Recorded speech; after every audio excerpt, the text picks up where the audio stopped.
दोस्तों मेरे हाथ में एक बहुत ही महत्वपूर्ण कागज है। इस कागज पर बड़े बड़े वादे किए जाते हैं और जो बातें हम कहने जा रहे हैं उसको जरा गौर से सुनिएगा जो इसमें उल्लेखित है। उसके बाद हम आपको मिलवाने जाएंगे एक बड़े खास शख्स से। तो सबसे पहले क्या कुछ लिखा है वो हम आपको ब्रीफली बताते हैं। मैं माननीय जनता के सामने अपनी ओर से घोषणा करता हूं कि इस चुनाव में यदि मुझे सबसे ज्यादा मत मिलेगा तब भी मैं इस पद को तुरंत खाली कर दूंगा। तो एक प्रत्याशी जिसको इस एफिडेविट को तैयार करने की जरूरत पड़ी, इतने बड़े वादे को करने की जरूरत पड़ी, उस डॉक्टर अभिषेक त्रिपाठी से हम आपको मिलवाने वाले हैं। क्या कुछ विजन है, आखिर क्या मकसद है कि इस तरह का एफिडेविट तैयार करना पड़ा, इस तरह की बातें कहनी पड़ी, सीधे इनसे मिलके जानते हैं। डॉक्टर अभिषेक, आपका स्वागत है। नमस्कार, शुक्रिया। सबसे पहले तो जो आपका एक वीडियो वायरल हुआ जिसमें एक प्रत्याशी के रूप में, आप ऐसे प्रत्याशी के रूप में आपका वीडियो शामिल हो रहा है जिसको विधायक बनना ही नहीं है, अगर जीतते हैं तभी भी, तो क्या कुछ है वो थोड़ा सा हमारी जनता को ब्रीफली समझाइए, उसके बाद से और बातें होंगी। दरअसल होता क्या है कि लोकतंत्र में माना जाता है कि जनता सर्वशक्तिमान है, लेकिन विडंबना यह है कि जनता को उन्हीं प्रत्याशियों में से किसी एक को चुनना होता है जिसे राजनीतिक दल आरोपित करते हैं। राजनीतिक दलों के 5, 6, 10, 15 लोगों का पैनल प्रत्याशी फाइनल करता है, उसे जनता के ऊपर आरोपित करता है, जनता उन्हीं को चुनने पर मजबूर हो जाती है।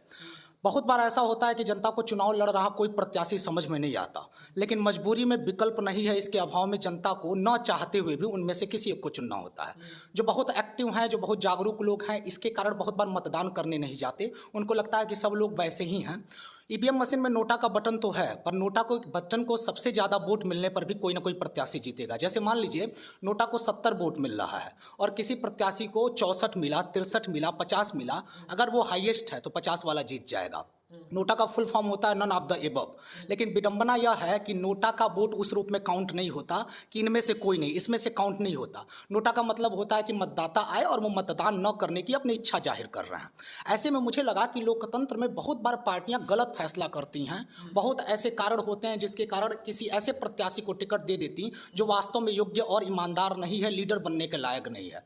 विडंबना यह है कि आज के समय में लीडर की परिभाषा ही बदल गई है, नेता की परिभाषा ही बदल गई है। जिसे नेता होना चाहिए वो सबसे किनारे खड़ा है, जिसे नेता नहीं होना चाहिए, सबसे किनारे खड़ा होना चाहिए, वो नेता है। यहाँ पे थोड़ा सा आपको रोकेंगे क्योंकि आप हाईली क्वालिफाइड हैं, आपने पीएचडी किया है, डॉक्टरेट की उपाधि है और लगातार मेरिटेशियस रहे हैं, हर क्लास में आपने अच्छे स्कोर गेन किए हैं। तो जैसे आपने वक्तव्य बताया भी कम्युनिकेशन, तो हमारी जनता जो है वो थोड़ा सा इजी वे में समझना चाहती है, तो उनके लिए थोड़ा सा मैं इजी वे में समझा दूं कि ये जो अभिषेक त्रिपाठी जी को आप देख रहे हैं, चुनाव चिन्ह कैंची के साथ निर्दल प्रत्याशी के रूप में 330 विधानसभा में चुनाव लड़ रहे हैं। इनके लड़ने का उद्देश्य ये है, जो सीधे और आसान शब्दों में कहें तो ये है कि ये नोटा का विकल्प बनना चाहते हैं। जैसा कि नोटा में कुछ दिक्कतें हैं इनके अनुसार, जिसके वजह से नोटा का वो भरोसा उस स्तर पर नहीं पहुंच पाता है जो होना चाहिए। तो अभिषेक त्रिपाठी वो चाहते हैं कि नोटा के बजाय आप जिन प्रत्याशियों से सहमति नहीं दर्ज करते हैं तो अभिषेक त्रिपाठी को जिताएं, और अभिषेक त्रिपाठी अगर जीतते हैं ज़्यादा मतों से तो वो अपने उस मत को जीतने के बावजूद विधायक बनना नहीं चाहेंगे और तुरंत वो पद छोड़ देंगे, जिसमें आगे चल के एक नया चुनाव होगा जिसमें अच्छे उम्मीदवारों को रखा जाएगा। ठीक है, तो अब बातें हुई, साथ ही साथ एक और बात जोड़ दूं, पद छोड़ने के बाद पद से जुड़ी किसी भी सुविधा, लाभ, पदनाम, पेंशन आदि, जैसे बहुत बार लोगों को ये लगेगा कि ये भूतपूर्व विधायक कहलाएंगे, पेंशन लेंगे, एफिडेविट में ये सारी चीज़ें स्पष्ट है। मैं नोटा के रूप में ही वोट मांग रहा हूँ, जनादेश मुझे इसी बात पर चाहिए। मैं इस रूप में वोट नहीं मांग रहा हूँ कि आप मुझे विधायक बनाएं। मैं यही कह रहा हूँ कि अगर आपको कोई प्रत्याशी योग्य लग रहा है, जो वास्तविक लीडर का पैरामीटर है उस पर, तो उसको चुनिए। योग्य नहीं लग रहा है, सबको हराना है, तो मेरे चुनाव चिन्ह कैंची निशान पर बटन दबाइए, कैंची चलेगी, सबकी कटेगी, सारे भ्रष्ट नेताओं का नियत कटेगा। किसी पॉलिटिकल पार्टी से इंटरनल अलायंस तो करके नहीं लड़ रहे हैं वोट काटने के लिए? नहीं, बिल्कुल ऐसा नहीं कर रहा हूं, और यह करने का मकसद एक ही है कि अगर पढ़े लिखे लोग, ईमानदार लोग अगर हस्तक्षेप नहीं करेंगे तो नेताओं को लगता रहेगा कि राजनीति में उनको वॉक ओवर मिलता रहेगा। जिसको भी पार्टी टिकट देगी वो चुनाव जीतेंगे। जनता जब तक खुलकर अपनी बात नहीं कहेगी, तो हमने एक बीड़ा उठाया है, बिल्ली के गले में घंटी बांधने का संकल्प लिया है। हम पडरौना के लाखों लोगों के मतदाताओं की आवाज़ हैं। हम बहुत ही गोपनीय तरीके से चुनाव के पहले मैंने ढेर सारे लोगों से बात की है। 159 ग्राम सभा है यहाँ पे, जिसमें से बहुत से ग्राम सभा पडरौना नगर पालिका क्षेत्र में सम्मिलित हो गए हैं, जिसमें गोइती बुजुर्ग, सिसवा गोइती, सब्या, आबादकारी, मिश्रौली, पखनाहा, इरौरी, नरहरिया, घूर छपरा, कंठी छपरा, पकहा, एक मनहीर, भागवतपुर, जटाहा, जंगल, जरार, मागी, कोठिलवा और नामा। ठीक है, बहुत कुछ याद है आप। ये सारे हैं। हम हर जगह गए, लोगों से हमने बात की, लेकिन अपनी आइडेंटिटी उस तरह हमको ये नहीं था कि मुझे होर्डिंग बॉय बनना है, पोस्टर पे लटक के नेतागिरी करनी है। हमने बहुत लोगों से बात की, सभी यही कहते थे सब चोर बाने कुल का करे कि में से कोनो एगो के चुने के बा, चुने के पार्टी टिकट दे दी। हम सिर्फ यह कहना चाहते हैं कि आपको पार्टी पसंद है, बहुत अच्छी बात है। जिस भी पार्टी को पसंद करते हैं, उसके नेता को पसंद करते हैं, करते रहिए। पार्टी के शीर्ष नेतृत्व अच्छा हो सकता है, लेकिन उनका भी फर्ज है कि वो आपके लिए भी अच्छा प्रत्याशी तो ढूंढें। मतलब पडरौना विधानसभा में कोई अच्छा प्रत्याशी नहीं है। अगर मेरा व्यक्तिगत मत लेंगे, मैंने यह अधिकार जनता को दिया है, जनता जनार्दन है, जनता के पास यह शक्ति है, विवेक है, जनता चेक करे। हम तो केवल जगाने आए हैं, जनता होशियार है, जनता समझती है। मेरा व्यक्तिगत मत यही है कि कोई योग्य नहीं है, क्योंकि सारे प्रत्याशियों का प्रोफाइल मैंने रीड किया है, उनकी सारी चीज़ों के बारे में हमने बहुत विस्तृत अध्ययन किया है। हमको लगता है कि जो नेता होने की वास्तविक परिभाषा है उस पर कोई फिट नहीं बैठता। और ऐसा नहीं है कि ऐसे लोग हैं नहीं, ऐसे लोग शहर में खूब है, पढ़ने लिखने वाले खूब बच्चे हैं जिनको राजनीति में आना चाहिए। लेकिन विडंबना ये है कि उनके घर वाले उनको आईएएस से लेकर चपरासी की नौकरी तक करवाना पसंद करते हैं, लेकिन यह नहीं कहते कि तुम नेता बनो। नहीं, तो एजुकेशन में, आप एजुकेशन के माहौल में बात करेंगे तो एक्सपीरियंस भी कोई चीज़ होती है। बिल्कुल अब काफ़ी दिनों से लोग राजनीति में एक्टिव रहे हैं। जैसे कि अगर देखा जाए कि बीटेक की डिग्री लिए हुए व्यक्ति आता है, वो पंखा की रिपेयरिंग करनी हो तो नहीं कर पाएगा। बहुत सारे हो सकता है कि कुछ लोग करें, लेकिन मैकेनिक करके दिखा देता है, तो वो काम आसान कर रहा है ना। हमको डिग्री लेके क्या करेंगे? मेरा कहने का अभिप्राय यह नहीं है कि आपके पास डिग्री हो। मेरे कहने का अभिप्राय यह है कि नेतृत्व का जो वास्तविक गुण है, डिग्री हो या ना हो, संवेदना तो आप मानते हैं नेता में होनी चाहिए। आप यह मानते हैं विजन होना चाहिए। आप यह मानते हैं कि उस विजन को इम्प्लीमेंट करने के लिए प्लान होना चाहिए, संघर्ष करने की शक्ति होनी चाहिए, विधानसभा में जनता की बात रखने का जज्बा होना चाहिए, हिम्मत होना चाहिए। एक विधायक को मुख्यमंत्री से मिलने के लिए 10 मिनट का समय मिलता है, रोज रोज तो मिलेगा नहीं। विधायक उस 10 मिनट में अपनी बात न कह पाए, मुख्यमंत्री को कन्विंस न कर पाए, क्षेत्र के लिए फंड एलोकेट न करवा पाए, अधिकारियों से कम्युनिकेट न कर पाए, कोऑर्डिनेट न कर पाए, शहर की समस्याओं से वो अवगत नहीं है, उसके पास विजन प्लान नहीं है, तो वो नेता कैसे बनेगा? जिसको अपने पीछे खड़े लोगों की परवाह नहीं है, पहले अपना पेट भरना चाहता है, पीछे खड़े लोगों के बारे में कोई चिंता ही नहीं है, लाखों करोड़ों की गाड़ी में बैठना चाहता, वो नेता कैसे हो सकता है? नेता बहुत संवेदनशील व्यक्ति होता है। नेता ऐसा होना चाहिए कि जो अपने कार्यकर्ताओं को सबसे ज़्यादा ध्यान दे। नहीं, नेता ऐसा होना चाहिए, उनके पीछे तो वही लोग खड़े हैं। नेता ऐसा होना चाहिए जिन लोगों ने उसे अपना प्रतिनिधि असाइन किया है, जनप्रतिनिधि बनाया है, वो सबका ख्याल रखे। उसके लिए पूरी जनता एक है, जनता ने उसे अपना रिप्रेजेंटेटिव बनाया है, तो उसे सबके बारे में पहले सोचना होगा। शहर की समस्याओं पर जनता बोले उसके पहले उस समस्या को भांपना होगा। और विकास का मतलब केवल सड़क नाला नहीं है, विकास का मतलब केवल सड़क नाला बिजली नहीं है। और आज बात वहीं अटकी होती है।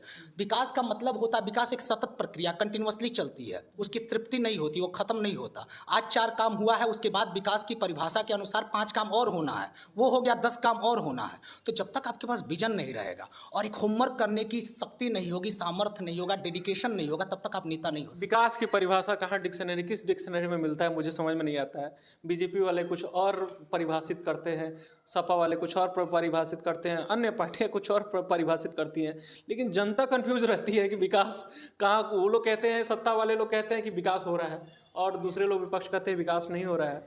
इस मझधार में जनता का कट ही रहा है केवल। देखिए, विकास की परिभाषा एक सार्वभौमिक है, पार्टियां जो भी कहें। अब जैसे कोई यह कहे कि हमने सड़कों का जाल बिछा दिया है, सड़कें टूटी हों, तो उसके कहने से वो विकास नहीं है। कोई कहे कि सड़क हमने बनवा दी और सड़क ही रहे, वो भी विकास नहीं है। देखिए, एक सार्वभौमिक परिभाषा है, जनता भी समझती है, आप भी समझ रहे होंगे। हर आदमी को शिक्षा चाहिए, हर आदमी को बेहतर स्वास्थ्य चाहिए, हर व्यक्ति को रोजगार चाहिए। इसके पश्चात और भी ढेर सारी चीज़ें हैं जो मिलनी चाहिए। कौन कहता है कि इसको इग्नोर करके हम विकास की बात कहेंगे? अगर कोई कह रहा है, कर रहे हैं ना, मैनिफेस्टो में सब कुछ तो फ्री कर दिए। ये विडंबना है कि अगर कोई ऐसा कह रहा है, विडंबना है। इसी के लिए तो ये क्रांति है, ये जन जागरूकता है कि लोग समझें कि हमको विकास कहकर विकास नहीं दिया जा रहा है। लोग को कुछ विकास थोड़ी चाहिए, लोग को फ्री का सब चीज़ चाहिए, तो पार्टियां भी तो दे रही हैं। नहीं, लोगों को विकास चाहिए। जानते हैं क्या हुआ है? लोगों को इतना उलझा दिया गया है रोज़मर्रा की ज़िंदगी में अगर आपको इलाज कराना है जिला अस्पताल पे चले जाइए, 1 घंटे का काम 3 दिन में होगा। थक कर आएँगे, चुरमा हो जाएँगे। उसके बाद पता चलेगा बच्चे का फ़ीस जमा करना है, उसका इंतज़ाम करना है, समय ही नहीं है कि आप सोचें। तो जनता समझती सब है, लेकिन इतना उलझन में है, उसको इतना फँसा दिया गया है कि वो विचार ही ना करे। डॉक्टर अभिषेक, आप इतने पढ़ाकू व्यक्ति रहे हैं, आपका मैंने प्रोफाइल देखा है कि आपने 10 से लेके इंटरमीडिएट वगैरह सब जगह आपने टॉप किया है, गोल्ड मेडल तक भी हासिल किया है। अभिषेक बाबू, राजनीति में क्या करने आ गए आप समय तो बर्बाद कर रहे हैं। नहीं, बिल्कुल मैं समय बर्बाद नहीं कर रहा हूँ। हर आदमी का दायित्व ऐसा मेरा कहना नहीं है, जनता का प्रतिनिधि होने के नाते। जनता कह सकती है, नहीं कहेगी, लेकिन इस बात को जानते हैं हर व्यक्ति का दायित्व है। राजनीति एक ऐसा फील्ड है जिसका असर आपके किचन में क्या बनेगा, आपका बच्चा क्या खाएगा, खाएगा तो जिएगा कि मरेगा, बीमार पड़ेगा तो उसको इलाज मिलेगी कि नहीं मिलेगी, सब राजनीति ही तय करती है। तो अगर राजनीति के प्रति आप उदासीन होंगे, किसी भी प्रोफेशन में रहें, राजनीति से आप मुक्त नहीं हो सकते। आप कहाँ कह रहे हैं कि मतलब उदासीन कहाँ है? हम तो देख रहे हैं बहुत सारे युवाओं की फौज जयकारे लगाते हुए दिख जाएंगी अभी। और उनको भी बरगलाया गया है, उनकी ऊर्जा का गलत इस्तेमाल किया जा रहा है, वो सब समझते हैं। अगर उनको समझाया जाए, डायरेक्शन क्या हो सकता है अभिषेक जी? समझ में नहीं आ रहा है कि जैसे आप कह रहे हैं कि राजनीति में आना चाहिए और जो आए हुए हैं उनको कह रहे हैं कि बरगलाया गया है, तो एक युवा नेता जो राजनीति में अपना करियर बनाना चाहता है, जो समाज के लिए कुछ करना चाहता है, उसका डायरेक्शन किस वे में कैसे होना चाहिए, थोड़ा सा बताइए। सिंपल सी बात है, वो समझे कि इस देश के संविधान में नेता को किस रूप में लिया गया है। वो समझे कि नेता कोई पेशा नहीं है, नेतागिरी।